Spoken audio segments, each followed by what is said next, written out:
સુરતમાં સ્થાનિક સ્વરાજ્યની ચૂંટણીનો પ્રચાર પૂરજોશમાં ચાલી રહ્યો છે, ત્યારે સુરતની શાન એવા રત્ન કલાકારો દ્વારા વિવિધ માંગણીઓ સાથે નારાજગી વ્યક્ત કરવામાં આવી છે. સુરત મહાનગરપાલિકાની સ્થાનિક સ્વરાજ્યની ચૂંટણીમાં રત્ન કલાકારોમાં નારાજગી જોવા મળી હતી. રત્ન કલાકારો દ્વારા જુદી જુદી માંગ કરાઈ છે. રત્ન કલાકાર સહાય યોજનામાં 26,000થી વધુ રત્ન કલાકારોના ફોર્મ ભરાયા હોવાથી સાથે જ રત્ન કલાકારો ઉપર વ્યવસાય વેરો નાબૂદ કરવાની માંગ કરાઈ હતી. છેલ્લા અનેક વખતથી રજૂઆત કરાઈ છે, પરંતુ કોઈ નિરાકરણ આવતું નથી, જેથી આ વખતે જે રાજકીય પાર્ટી રત્ન કલાકારોની વ્યવસાય વેરો નાબૂદ કરવાની ખાતરી આપશે તેને જ મત આપવામાં આવશે. મારું નામ છે Bhavesh Tak, diamond worker union vice president.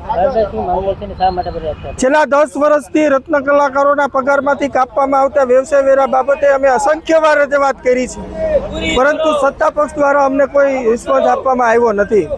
ત્યારે 3 વર્ષ ત્યાં મંદીના માહોલથી પીસાયેલા રત્ન કલાકારોને મદદ કરવા માટે સરકારે જે યોજના જાહેર કરી હતી એમાંથી 50,000 ફોર્મ પાસ કર્યા છે. એના માટે સરકારનો આભાર માનીએ છીએ, પરંતુ સાથે 26,000 ફોર્મને રિજેક્ટ કરવામાં આવ્યા હતા. આ વખતે જે રત્ન કલાકારોનો પ્રોફેશનલ ટેક્સ નાબૂદ કરશે એને જ મત આપશે. અને આ રત્ન કલાકારો આજે એને વાત કરતા એવું જણાઈ આવે છે કે પરિવર્તનના મૂળમાં છે. 80 કરોડ રૂપિયા જે પ્રોફેશનલ ટેક્સ અમારા કારીગરો પાસેથી લેવામાં આવે છે એની સામે કોઈ સુવિધા મળતી નથી. રત્ન કલાકારો મજૂર કાયદાની કેટેગરીમાં આવે છે, મજૂર કાયદા મુજબ લાભો નથી આપતા, તો પ્રોફેશનલ ટેક્સ શું કામ કાપો છો? આ વખતે એને જ મત આપશે જે રત્ન કલાકારોના પગારમાંથી કાપવામાં આવતો પ્રોફેશનલ ટેક્સ નાબૂદ કરશે.